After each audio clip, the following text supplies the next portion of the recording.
February is usually a month where we celebrate love, but 8 days after Valentine's Day, the country marks National Human Trafficking Awareness Day.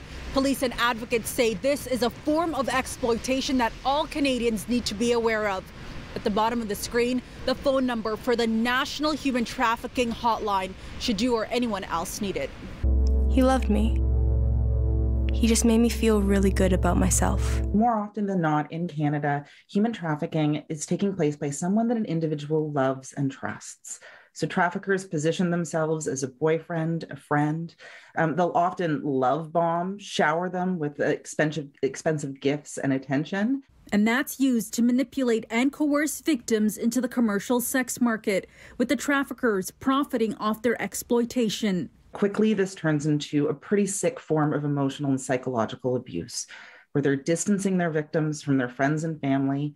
They're controlling who they talk to, where they go. There are a number of factors that leave victims vulnerable, including homelessness and isolation. But experts say anyone can be targeted, and the majority of these cases go unreported, according to a police force west of Toronto. A lot of people are being told by their trafficker that they're the ones that are committing the crime. If they report, police are going to arrest them. There's also a stigma that comes along with it. There's also shame as well. And then there's that psychological control. There are at least 16 officers as part of the Human Trafficking Unit with Peel Regional Police, available 24/7. Calls come in daily, with police saying this isn't an international issue, but one that happens inside communities across Canada. Human trafficking is without borders. It's very transient. We've learned from past mistakes and past challenges. For example, communicating better with other organizations. The force says police involvement isn't only about enforcement, but also providing supports to all victims and survivors.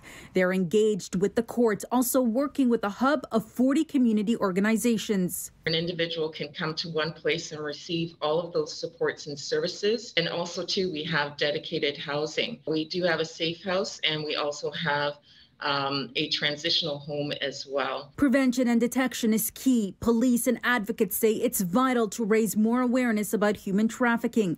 A recent survey shed light on this. 93% of Canadians think that this is an issue. About 3/4 can't identify the signs and wouldn't know what to do if they suspected someone was being trafficked. They say trust your gut. If something is wrong, call the hotline, police, or anonymously contact Crime Stoppers. Sometimes we don't need a victim to come forward. We just need an address to start looking at, start the investigation rolling. And Peel Police also tell me that on February 22nd, an awareness campaign on human trafficking will launch called Not in My City at busy airports and across Canada. In Toronto, I'm Faiza Amin for City News.